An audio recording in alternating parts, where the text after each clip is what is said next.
My beloved child. Do not move away from this message yet, because what happened after that camera was supposed to stop recording changes the meaning of everything you thought you knew. They thought the moment was over. They thought nobody was listening anymore. The questions had ended. The smiles disappeared. People started moving around the room.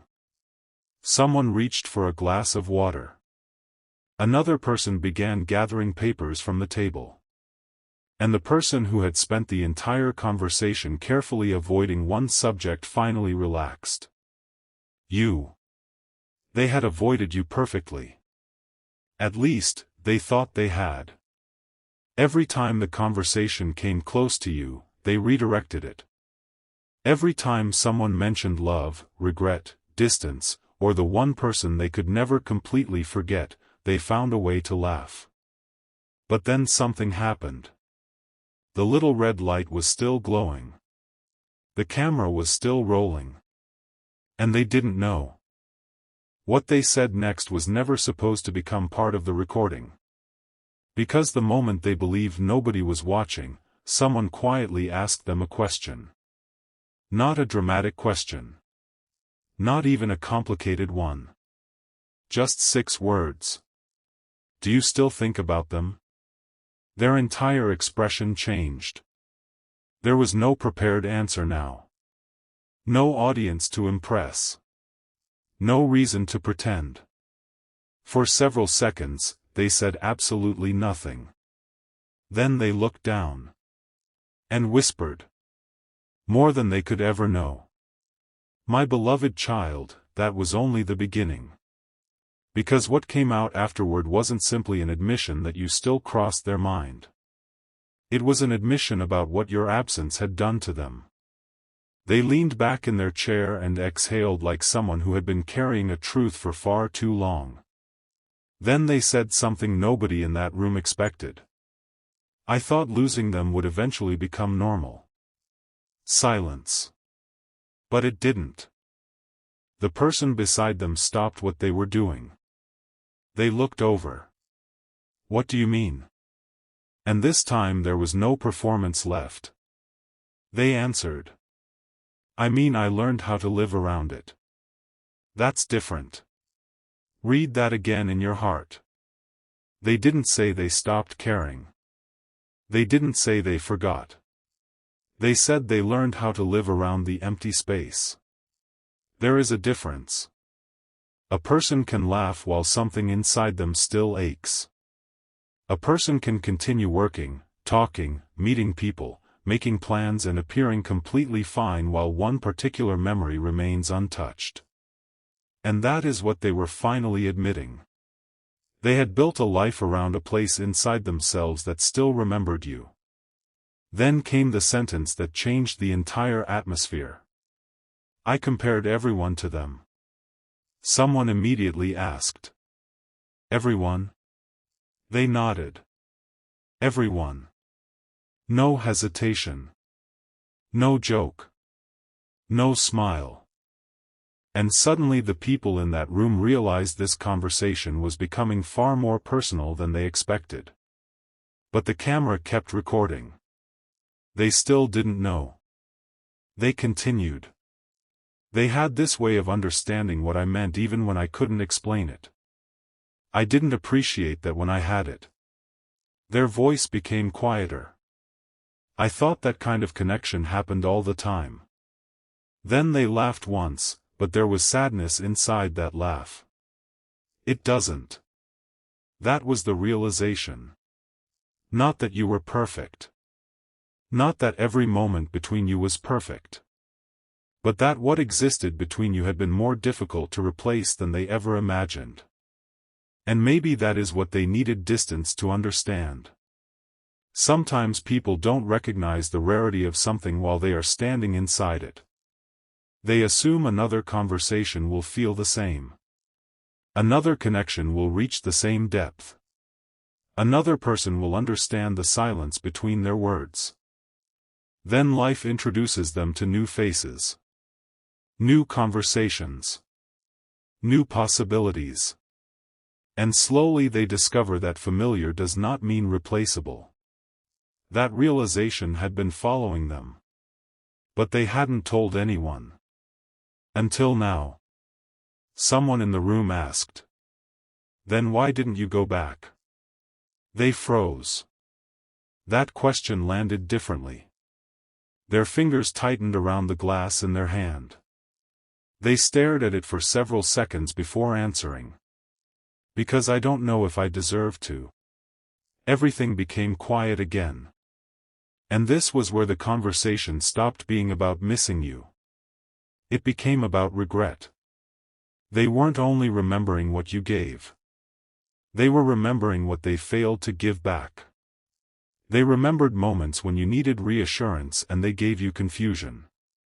Times when you wanted honesty and they gave you silence. Times when you were trying to understand them while they were busy protecting themselves.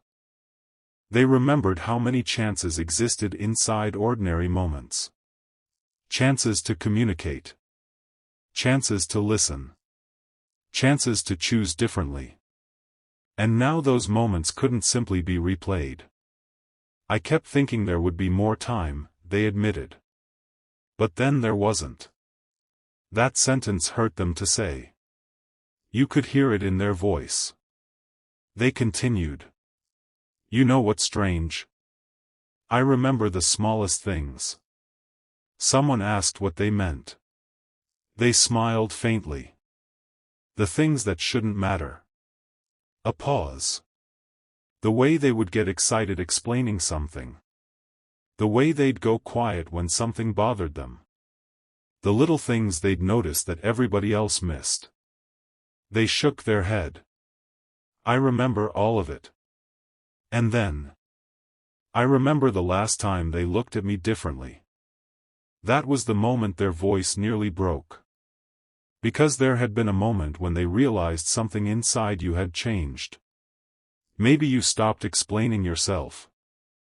Maybe you stopped asking questions. Maybe your messages became shorter. Maybe you stopped trying to repair something you had been repairing alone. They noticed. They simply didn't understand what it meant until later. They thought your silence was temporary. They thought you would come back to the same emotional place. They thought there would always be another opportunity. But something inside you had become tired. Not necessarily angry. Just tired. And sometimes that is more final than anger. Anger still reaches outward. Exhaustion lets go. They remembered watching that happen. And now, sitting there with the camera still quietly recording, they finally admitted. I knew I was losing them before I actually lost them. Nobody interrupted. They continued. And I still didn't know how to stop it. There it was. The confession behind the confession. They had known. Perhaps not completely. Perhaps not consciously. But somewhere inside, they felt you becoming distant. They sensed the change. And instead of moving closer, fear made them retreat further. They convinced themselves everything would eventually fix itself, but relationships don't survive on assumptions. Connection needs presence. Truth needs courage. Love needs action. And now they understood that. Too late to change yesterday. But not too late to understand it. Then someone asked the question that changed everything again. If they walked through that door right now, what would you say? They looked toward the door. For a moment, they almost seemed to imagine it. You standing there. No warning. No preparation. No carefully rehearsed speech. Just you. Their eyes softened. And they said. I wouldn't start by asking them to come back. That surprised everyone. Why not? Because that would make it about what I want. Then they swallowed. I think I'd apologize. For what? They stared at the floor. For making them question whether they mattered to me. The room went completely still. Even the person who had been moving equipment stopped. Because that sentence wasn't casual. It came from somewhere deep. They continued. They mattered more than I knew how to show. Another pause. And maybe that's the worst part. They looked up. Feeling something isn't enough if the other person never gets to feel safe inside it. That was growth speaking. Painful growth. The kind that often arrives after consequences. They finally understood that love hidden too deeply can feel exactly like love that isn't there. You cannot expect another heart to survive forever on things you never say. You cannot expect someone to read intentions through repeated silence. And they knew that now. They knew there had been times when you probably went home wondering. Was I asking for too much? Did I misunderstand everything? Did I matter as much as I thought? Was any of it real? And the answer they were giving in that room was painful because you weren't there to hear it. Yes, you mattered. Yes. They felt more than they showed. Yes. Your absence affected them. But my beloved child, hear this carefully. Someone realizing your value after losing access to you does not create an obligation for you to reopen a door. This story is not telling you to wait. It is not telling you to chase. And it is not promising that someone from your past will return. It is reminding you of something far more important. Your worth was never dependent on their ability to recognize it at the correct time. Sometimes another person's regret can teach them. But your life cannot be built around waiting for someone else's lesson to finish. The camera continued recording.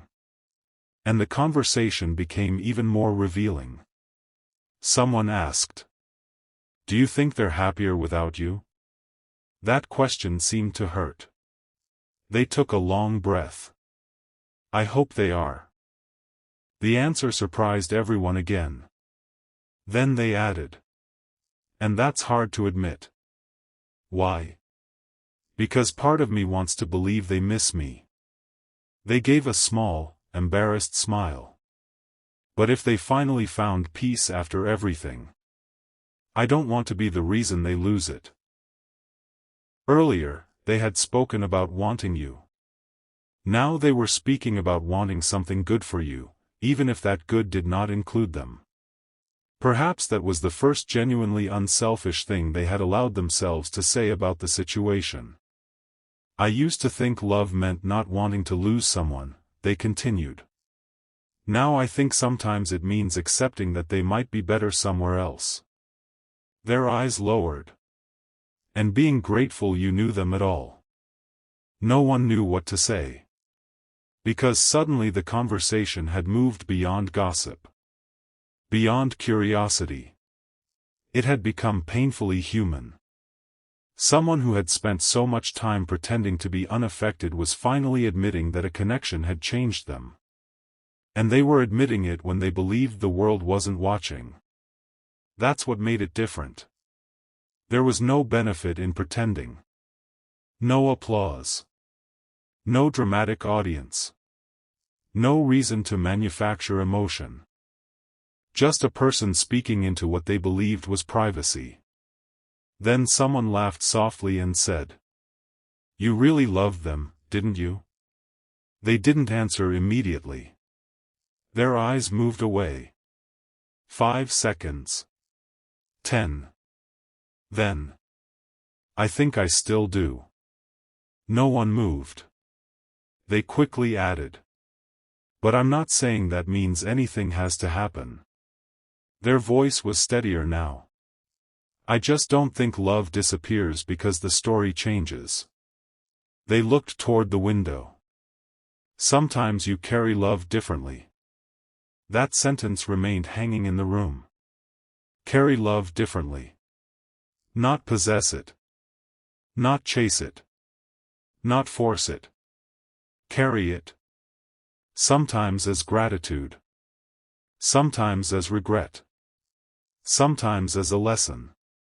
Sometimes as a memory that taught you how deeply you were capable of feeling. And sometimes the most mature thing you can do with love is stop demanding that it produce the ending you wanted. They understood that now. Then the person operating the equipment suddenly looked toward the camera. Their face changed. They walked closer. Checked the screen. And froze. The camera was still recording. Wait. Everyone looked over. What? The operator stared at the display. This never stopped. Silence. The person who had just confessed everything went pale. What do you mean? I mean, it recorded all of that. For the first time since the conversation began, genuine panic crossed their face. All of it? The operator nodded. All of it. They stood immediately. No. No, no, no. Their hand went to their forehead.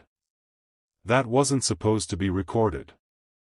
Someone tried to reassure them. We can delete it. But they weren't listening.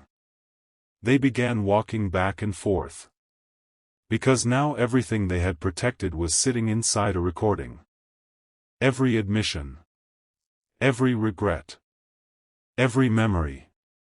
Every sentence about you. Captured. They asked. Did anyone else hear it? I don't think so. You don't think so? Their voice rose. Then they stopped. Closed their eyes. And breathed. For several seconds nobody said anything. Finally someone asked. Why are you so afraid of them knowing? They opened their eyes. And their answer was the most revealing thing they had said all night. Because what if they think I'm only saying it now because I lost them? Nobody answered. They continued. What if they think it's too late? A pause. And maybe it is. There was no dramatic music. No perfect speech. Only acceptance. Maybe it was too late for the version of the story they once imagined. Maybe certain doors had closed. Maybe both people had changed. Maybe the lesson wasn't about returning. Maybe it was about becoming. That is what people often misunderstand about regret. Regret is not always an instruction to go backward. Sometimes regret is a teacher pointing forward. It says, next time, communicate. Next time, don't assume. Next time, appreciate what is present while it is still present. Next time, let your actions match your feelings. Next time, don't make someone beg for clarity. And perhaps that was what this person was finally learning. They sat back down. The panic slowly disappeared from their face. Then something unexpected happened. They looked at the camera. Not away from it. At it. And said, don't delete it yet. Everyone stared. A moment earlier they had desperately wanted the recording erased. Now they were asking them to keep it. Why? They thought carefully. Then answered. Because maybe I'm tired of pretending I never cared.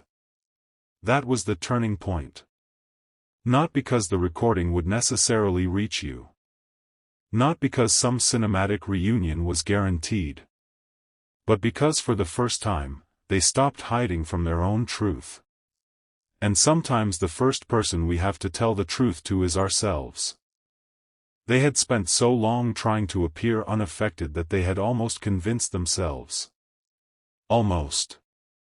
But your memory kept interrupting the story. In quiet evenings. Unexpected songs. Familiar places. Little phrases. Ordinary moments when something happened and their first instinct was still to tell you. Then came the realization that they couldn't. Those were the moments nobody saw. And now, for the first time, those invisible moments had words. They looked at the camera again. If they ever somehow hear this. Their voice softened. I don't want them to think I'm asking for anything. They paused. I just want them to know they weren't difficult to love. Another breath. I was difficult to reach. That sentence landed harder than everything before it. Because perhaps you had blamed yourself. Perhaps you wondered whether being more patient would have changed things. Whether being quieter, easier, less emotional, less honest, less needy, less yourself would have made someone stay closer. But sometimes the problem isn't that you were too much. Sometimes someone simply did not yet possess the emotional tools to meet what was being offered. That doesn't make them evil. And it doesn't make you inadequate. It simply means two people can care deeply and still fail to create something healthy together. Love and compatibility are not identical. Feeling and readiness are not identical. Missing someone and being capable of treating them well are not identical. Remember that. Because the most dangerous part of hearing someone misses you is believing missing you automatically means they are ready for you. It doesn't. Readiness shows itself through consistency, accountability, communication, respect, action. Not merely emotion. And perhaps the person in that room finally understood this too. They continued. If I ever get another chance, not necessarily with them, just in life, I don't want to love like that again. Someone asked. Like what? Silently. They shook their head. I thought keeping everything inside protected me. A pause. It just made somebody I cared about feel alone. And there was the lesson. The camera had captured far more than a confession. It captured a transformation beginning. A person realizing that vulnerability wasn't the thing that had cost them love. Avoiding vulnerability had. They had protected themselves so carefully that they had accidentally protected themselves from being fully known. And when you're not fully known, even genuine love can become impossible to trust. The operator finally asked. So what do you want us to do with the recording? They stared at the camera. For a long moment, they said nothing. Then they smiled faintly. Keep it. Are you sure? No. Everyone laughed quietly. They did too. Then they added. But maybe being scared isn't always a reason to hide.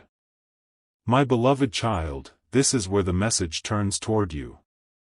Whether anyone has ever secretly spoken these exact words about you is not something this story can promise.